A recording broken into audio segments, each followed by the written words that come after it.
দেখছেন TV24 Bangla. TV24 বাংলার সমস্ত খবরের আপডেট পেতে ইউটিউবে সাবস্ক্রাইব করুন TV24 বাংলা চ্যানেলটিকে এবং সাবস্ক্রাইবের পর অবশ্যই বেল আইকনটি একবার ক্লিক করুন। কমেন্টস আর শেয়ার করতে ভুলবেন না।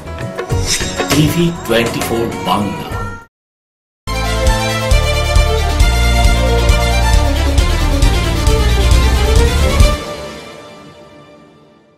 নমস্কার, খবর 24 আপনাদের স্বাগত। মানুষের কাছে এই তৃণমূল ধ্বংসের পথে। উন্নয়নের কথা নিয়ে আর কোনোদিনই এই দল জনগণের নির্বাচনে অংশগ্রহণ করতে পারবে না। এবারের নির্বাচনে তৃণমূলের কদার্য চেহারা মানুষের কাছে স্পষ্ট হয়েছে। আগামী পুরসভা নির্বাচন প্রসঙ্গে এমনই মন্তব্য করলেন জেলা কংগ্রেস মুখপাত্র জয়ন্ত দাস।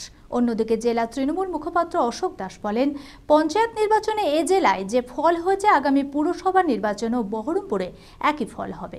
বিরোধী শূন্য করে পুরসভার সব আসনেই জয় হবে তৃণমূলী। নির্বাচন সম্ভবত নভেম্বর মাস নাগাদ, কিন্তু আমরা বিভিন্ন পথসভায় তৃণমূলের নেতৃত্বের কাছ থেকে যেটা পঞ্চায়েতের আগে আমরা শুনতে পেয়েছিলাম, কেড়ে নেব, ভোট করতে দেব না, ছিনিয়ে নেব, সেই ধারাবাহিক স্লোগান তাদের মুখে এখনও তাদের অব্যাহত। অর্থাৎ মানুষের কাছে এই তৃণমূল ধ্বংসের পথে। তারা কোনোদিনই আর মানুষের কাছে উন্নয়নের কথা নিয়ে মানুষের সামনাসামনি নির্বাচনে অংশগ্রহণ করতে পারবে না। তারা কোনোদিনই আর মানুষের কাছে গিয়ে বলতে পারবে না আমরা গণতন্ত্রের পূজারী।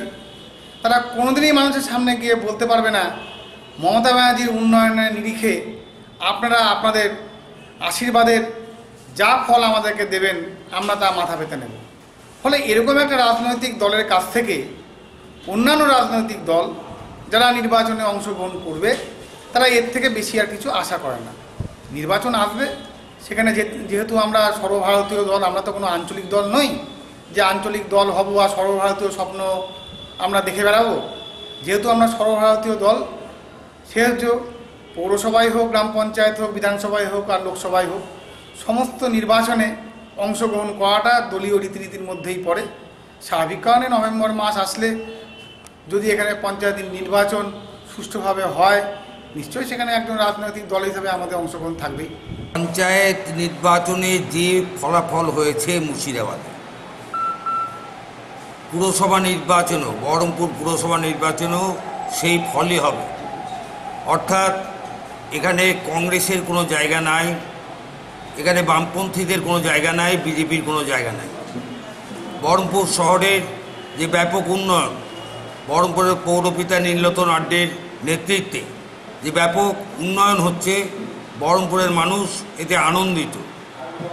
বহরমপুরের উত্তর থেকে দক্ষিণ অর্থাৎ সৈয়দাবাদ থেকে গোড়াবাজার প্রত্যেকটি মহল্লায় মহল্লায় ব্যাপক উন্নয়ন আজকে সংগঠিত হয়েছে পৌরসভার নীলরতন আড্ডের উদ্যোগে, নেতৃত্বে।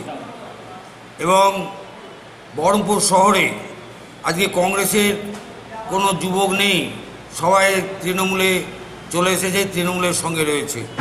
সুতরাং বহরমপুরের পুরসভা নির্বাচনের ফলাফল যে সবকটি ওয়ার্ডে তৃণমূল জয়যুক্ত হবে এ নিয়ে কোনো সন্দেহ নেই। বহরমপুরের টাউন তৃণমূল কংগ্রেসের সভাপতি নারুগোপাল মুখার্জির নেতৃত্বে বহরমপুরের ওয়ার্ডে ওয়ার্ডে মিটিং শুরু হয়েছে। সর্বত্র কর্মীদের ব্যাপক ঢল, মানুষের ঢল। সুতরাং নিশ্চিত করে বলা যায় যে বহরমপুর পুরসভা নির্বাচনের সবকটি ওয়ার্ডে খাস ফুল তৃণমূল।